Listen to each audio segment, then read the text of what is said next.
They aren't making the announcement on Wall Street. However, some of the largest corporations in America are leaving, headed directly for Canada. Political changes, tax incentives, or something more profound. Even when the media is silent, we continue to exist. Because you will be shocked by the names on this list and the even more shocking explanations. Number 2, Coca-Cola.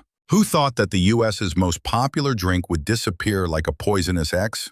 The red and white symbol of backyard barbecues and summer baseball is Coca-Cola, is cautiously making its way across the border. Not a single press release, no farewell tour, simply poof. In Ontario, a packing plant opens, and supply agreements for aluminum are signed in Quebec.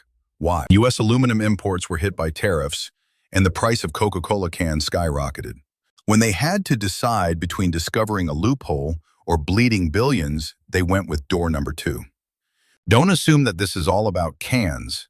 Instead, head north and keep quiet. Like your last drink in the refrigerator, jobs are disappearing from U.S. factories. Your all-American Coke may suddenly start to state that it is made in Canada as domestic prices continue to rise. If Americana's poster child Coca-Cola is bouncing for better deals, who will be next? Katy Perry or Ford McDonald's, perhaps? Remain near.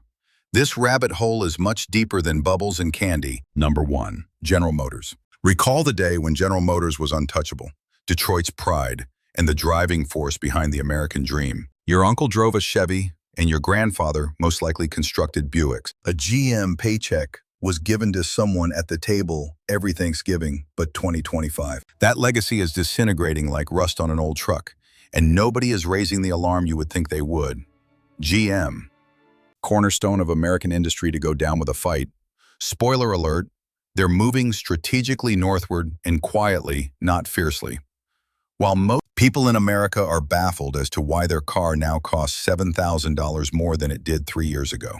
In Ontario, general managers are already playing chess, so this isn't some quick fix stunt. Step 1 of death by 1,000 moves. GM requires thousands of parts from hundreds of suppliers in order to make automobiles. However, those parts suddenly triple in price when tariffs hit like a steel bat to the ribs. By mid-2025, GM's supply chain had become a money hole due to the U.S. doubling down on steel and aluminum tariffs and imposing 50% on Canadian imports.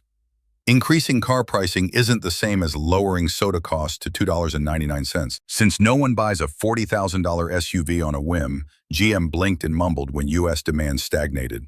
Let's try Canada. The first warning sign is a silent surge in GM Canada investments of almost $2.6 billion since 2020.